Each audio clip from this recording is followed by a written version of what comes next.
Hello everyone, welcome back my YouTube channel.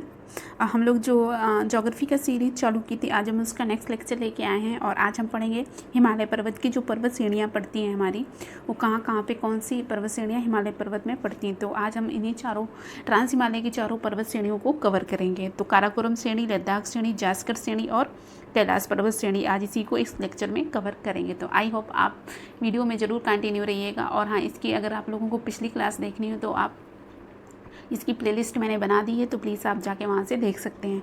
तो आज हम पढ़ते हैं सबसे पहले काराकोरम श्रेणी। तो चलते हैं अपने। और हाँ, अगर आप लोग हमारे चैनल पर पहली बार आ रहे हैं तो प्लीज़ लाइक सब्सक्राइब करना चैनल को।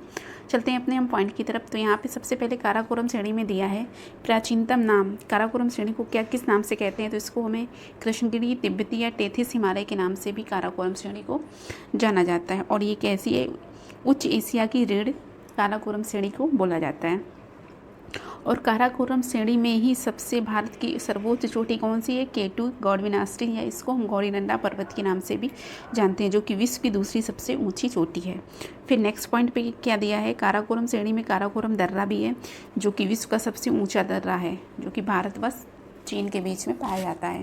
तो सबसे मोस्ट इम्पॉर्टेंट पॉइंट हमारा ये है कि इसकी जो सबसे ऊंची चोटी है, ये सर्वोच्च चोटी K2 है, जो भारत की सर्वोच्च चोटी अगर पूछा जाता है, क्योंकि एग्ज़ाम में यहाँ से ऐसे डायरेक्ट क्वेश्चन आते हैं कि भारत की सबसे ऊंची चोटी, और वहाँ पे K2, गौरीनंदा, नंगा पर्वत, माउंट एवरेस्ट, इस तरह से दे दिया जाता है। तो वहाँ पर भारत, क्योंकि विश्व का सबसे ऊँचा पर्वत तो माउंट एवरेस्ट है, लेकिन अगर भारत की पूछी जाती है तो हमारी कौन सी होती है, K2 होती है।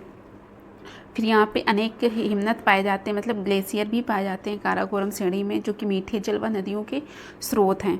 तो ये कौन से glacier, Batura glacier, Hispar glacier, Biafo glacier, Baltoro glacier, और सबसे मोस्ट इम्पॉर्टेंट जो ग्लेशियर है वो हमारा कौन सा इसमें ग्लेशियर पाया जाता है, ये सियाचिन ग्लेशियर। इसी के बारे में हम लोग आगे लेक्चर में कवर करेंगे। और यहाँ पे रेमा ग्लेशियर। तो सबसे मोस्ट इम्पॉर्टेंट ग्लेशियर हमारा कौन सा है, सियाचिन ग्लेशियर। अब हिमनद क्या होता है, यहाँ पे दिया गया है नेक्स्ट पॉइंट पे, हिमनद या ग्लेशियर क्या होते हैं। तो जो गतिशील बर्फ राशियाँ ये होती हैं कि मतलब पूरी तरह से ये बर्फ़ से ढके होते हैं, इसी को हम हिम ग्लेशियर बोलते हैं। और हिम रेखा या स्लो लाइन क्या होती है, मान लो ये कोई पर्वत है, ठीक है, इसके इतनी दूरी तक तो यहाँ पे पानी है, लेकिन यहाँ से इसमें क्या होती है, बर्फ़ जमना स्टार्ट हो जाती है। यहाँ पे पानी भरा है और यहाँ पे बर्फ़, तो जो यहाँ से जो रेखा है, इसी को हम स्नो रेखा कहते हैं, या हिम ये एक ऐसी काल्पनिक रेखा जो कि सदैव बर्फ जमी रहती है, ठीक है, इसी को हम स्लो लाइन कहते हैं। फिर नेक्स्ट पॉइंट पे आता है, अच्छा आप लोग ये जानते हैं टेम्परेचर का ह्रास कैसे होता है। तो यहाँ पे ऊंचाई के साथ साथ टेम्परेचर में कमी आती है। जैसे हम पृथ्वी से ऊपर एक जाते हैं तो उस हिसाब से टेम्परेचर कम होता जाता है। जैसे कि पृथ्वी में अगर 40 डिग्री सेंटीग्रेड टेम्परेचर है, तो हम ऊपर जाएंगे जैसे, तो टेम्परेचर हमको धीरे धीरे कम रहेगा, क्योंकि ध्रुवों पर तो माइनस में टेम्परेचर होता है। और कर्क रेखा और मकर रेखा, भूमध्य रेखा से जैसे हम ध्रुवों की तरफ बढ़ते हैं तो टेम्परेचर कम होता जाता है धीरे धीरे। तो क्या है, 1 डिग्री सेल्सियस प्रति 165 मीटर पे क्या होता है, कम होता है। अगर हमें 1 डिग्री सेंटीग्रेड टेम्परेचर कम करना है, तो पृथ्वी से हम 165 मीटर जैसे ऊपर जाएंगे तो हमें 1 डिग्री से, मान लो पृथ्वी में 40 है तो वहाँ पर हमको 39 डिग्री सेल्सियस टेम्परेचर देखने को मिलेगा। ये कितने, 165 मीटर में। और यही 1 किलोमीटर में कितना है, 6.5 डिग्री सेल्सियस है। अगर हम पृथ्वी से 1 किलोमीटर ऊपर जाते हैं, ठीक है, पृथ्वी से, तो हमारा टेम्परेचर कितना कम हो जाएगा, 6.5। अगर 40 टेम्परेचर है तो वहाँ पे कितना बचेगा, 34.5 डिग्री सेल्सियस टेम्परेचर मिलेगा, ठीक है, वहाँ पे कम टेम्परेचर मिलेगा। इसी को हम क्या कहते हैं, टेम्परेचर का हरासमेंट कहते हैं। फिर नेक्स्ट पॉइंट पे आता है ग्लेशियर क्या होते हैं। तो वो ग्लेशियर 2 तरह के होते हैं, एक हमारे होते हैं ध्रुवीय ग्लेशियर और एक होते हैं अध्रुवीय या अल्पाइन ग्लेशियर ही इनको कहते हैं। जो सबसे ज़्यादा ग्लेशियर वो मिलते हैं, वो हम लोगों को पता है कि ध्रुवों पे सबसे ज़्यादा ग्लेशियर मिलते हैं, क्योंकि ध्रुवों पे बहुत ही कम टाइम, वहाँ पे तो केवल बर्फ़ होती है और बर्फ़ में ही ग्लेशियर पाए जाते हैं। तो सबसे 99% जो ग्लेशियर होते हैं वो ध्रुवों पे होते हैं, और सबसे जो कम ग्लेशियर मिलते हैं वो हमें अध्रुवीय ग्लेशियर हैं, या तो अल्पाइन ग्लेशियर इसी को कहते हैं। ये सब हम क्या चीज़ पढ़ रहे हैं, काराकोरम श्रेणी को हम लोग पढ़ रहे हैं, और जिसमें कि आगे चलते हैं नेक्स्ट पॉइंट पे। अभी हम लोगों ने क्या पढ़ा था कि ग्लेशियर कहाँ पे होते हैं और कितनी ऊंचाई पे होते हैं, कौन कौन से ग्लेशियर हैं। इसमें जो मोस्ट इम्पॉर्टेंट ग्लेशियर था वो कौन सा ग्लेशियर था, सियाचिन ग्लेशियर था।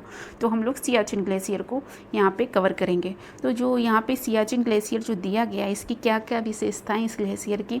ये विश्व का सर्वोच्च युद्ध स्थल वाला ग्लेशियर है, ठीक है।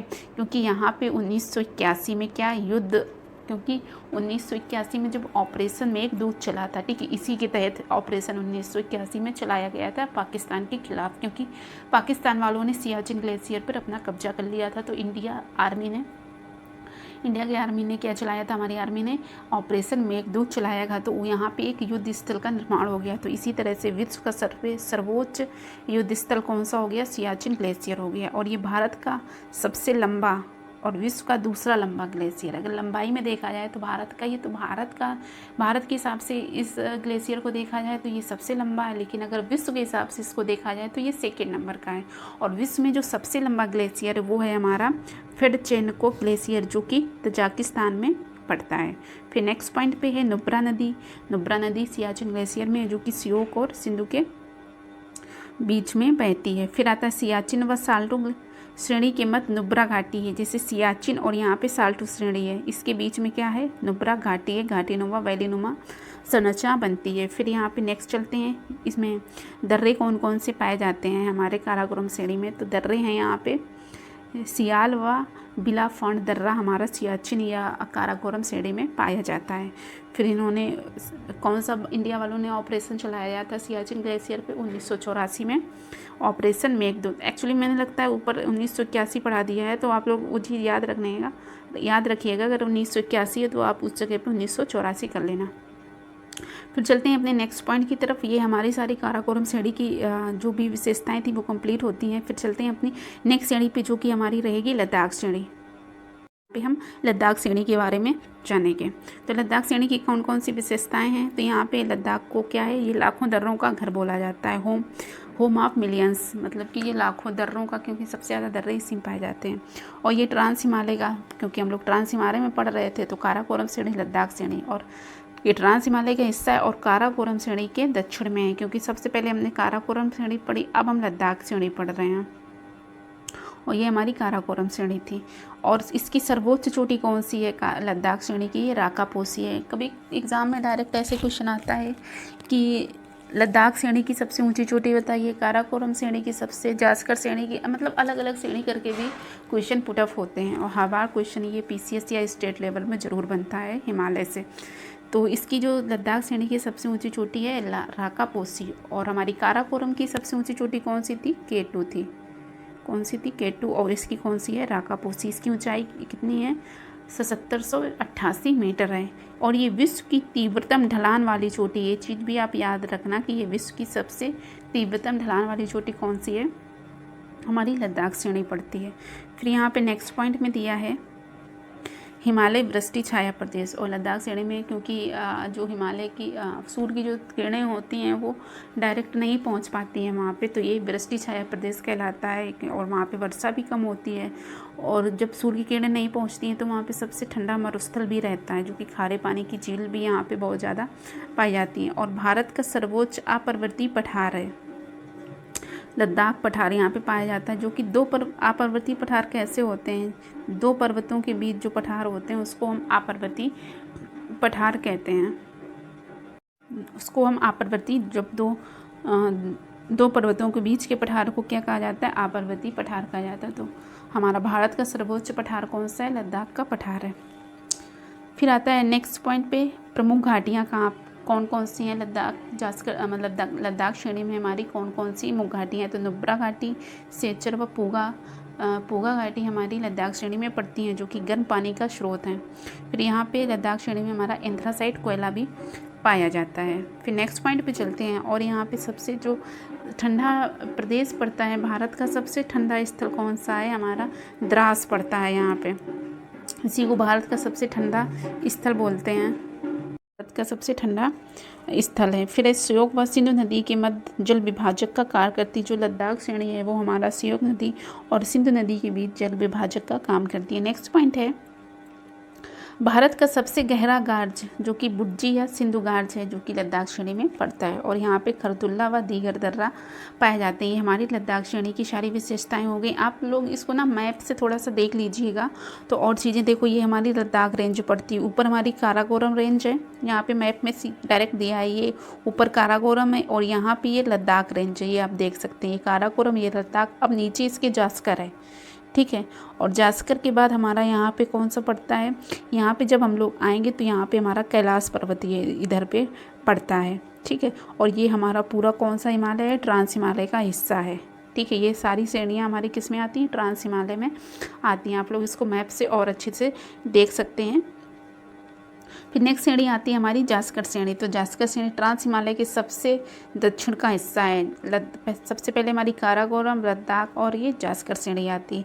लद्दाख व जास्कर के मध्य कौन सी नदी बहती है, हमारी सिंधु नदी बहती है, कि यहाँ पे हमारी सिंधु नदी बहती है। फिर इसकी जो सबसे सर्वोच्च चोटी है वो नंगा पर्वत है, ठीक है। जास्कर श्रेणी की जो सबसे सर्वोच्च चोटी है वो हमारी कौन सा पर्वत है, नंगा पर्वत। और यहीं से बोला जाता है कि हिमालय मुड़ जाता है, ठीक है। नंगा पर्वत से हिमालय को मतलब यहाँ से मुड़ जाता है और ये धीरे धीरे पहुँच के हमारा अरुणाचल प्रदेश तक चला जाता है। तो नंगा पर्वत को आप बहुत अच्छे से याद रखना। और ये पूछा जाता है कि हिमालय पर्वत कहाँ से मुड़ता है, तो ये हमारा नंगा पर्वत से यहाँ पे हिमालय मुड़ जाता है। हिमालय का अक्षांशी मोड़ यहाँ पे दिया भी गया है।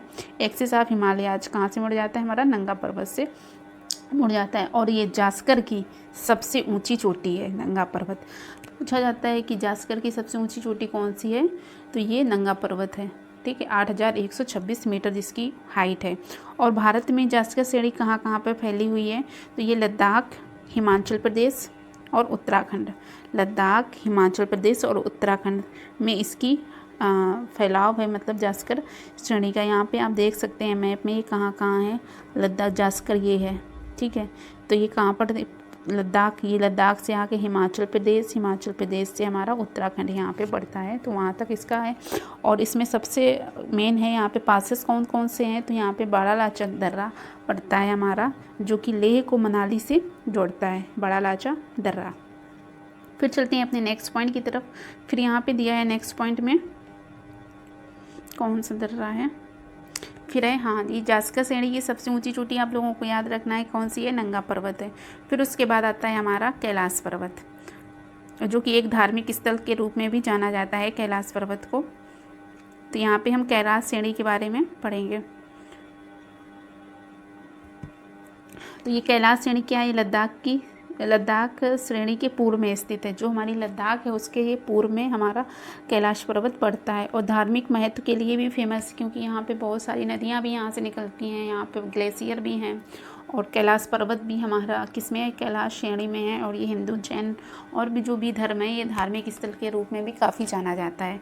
और यहाँ से हमारी कौन कौन सी नदियाँ, 3 नदियाँ, सिंधु, सतलज और ब्रह्मपुत्र नदियाँ हमारा यहाँ, जो कि हमारी मानसरोवर लेक भी यहाँ पे पड़ती है, जहाँ से हमारी सिंधु और ये सिंधु नदी और सतलज नदी, ये तो हमारी कौन सी नदी हो गई, पश्चिम की तरफ बहती है। लेकिन जो ब्रह्मपुत्र नदी ये पूर्व की तरफ बहती है, जो कि अरुणाचल प्रदेश होते हुए हमारी कहाँ पे, गंगा में मिलती है आके ये ब्रह्मपुत्र नदी। और यहाँ पे हमारा मानसरोवर लेक भी पड़ता है, यहीं से ये सारी नदियाँ निकलती हैं। फिर नेक्स्ट पॉइंट पे आता है,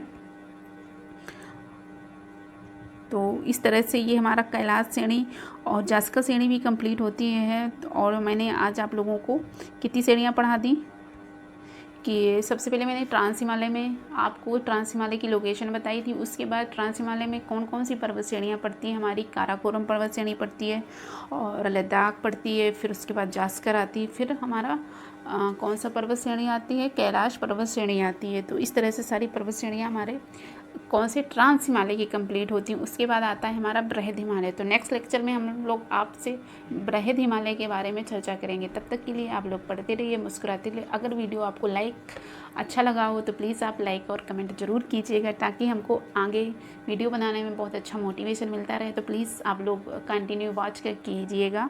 मिलते हैं नेक्स्ट टॉपिक के, तब तक के लिए जय हिंद, टेक केयर।